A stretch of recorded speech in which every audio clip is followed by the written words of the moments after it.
At a press briefing held on the 8th of September 2022, the Chief Executive Member of the Khasi Hills Autonomous District Council, Tito Starwell Khan, had spoken on the recent government notification on the implementation of the Code of Criminal Procedure and Code of Civil Procedure in the state of Meghalaya. The CEM of the Khasi Hills Autonomous District Council said that the council is not satisfied with the government's decision to implement the CRPC and CCP in the state, as it is an infringement on the judicial powers of the autonomous district councils. Press conference kalong halor ka jingrai jong ka state government menengasi kabinet ka ba tila shim ka rai bakin ya shakmat ya tu ka notification na bede bat ka jing petrikam ya ka CRPC bat ka CPC ya po ka state i Borok Kawai. Te nakaliang jongi ka council haka jing sisya hadien ba ngila ya kendu haka tugas ni haka meraw chief minister ngila ay ka ni ka suggestion nakaliang ka jongi barka suggest ka ni ka drafts suggestion nakaliang ka jongi kalong ba hai tu ikan pin kiba ka state government ko is pleased to apply the provision of the CPC 1973 to the courts in Meghalaya. Kabamut hangi kabut ba kanika CRPC ba CPC can apply in the whole state.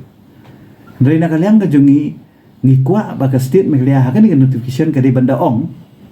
excluding the court created under the 6th schedule to the Constitution of India. And this court shall continue to derive powers under para 4 and para 5 of the 6th schedule to the Constitution of India. An exclusive jurisdiction of the District Council Court to hear and try cases between the tribal area shall not in any way be diluted. Kata ada ke jingmut jongi namar balengi ong ya kani namar kani ka notification hangi ka peniba kala apply the whole state. Kabamut habala ong apply the whole state lala ban interpret ekaba kan apply lot ya ikut ki jongi ru kiba day ki village court dan ki subordinate court bat ki district court what la kila ong hang ni ki ong hang ni ba the district council court shall continue to derive powers under para 4 and 5 the 6th schedule to the Constitution of India. Henry hagawi pat kaliang kani ka notification ko ong ba kan apply in the whole state. Okay? Tengi ya kani ka bantang im sultanat nakaliang jo ka council ni ya kani ka banta claim da pendengkam ya ini word excluding the code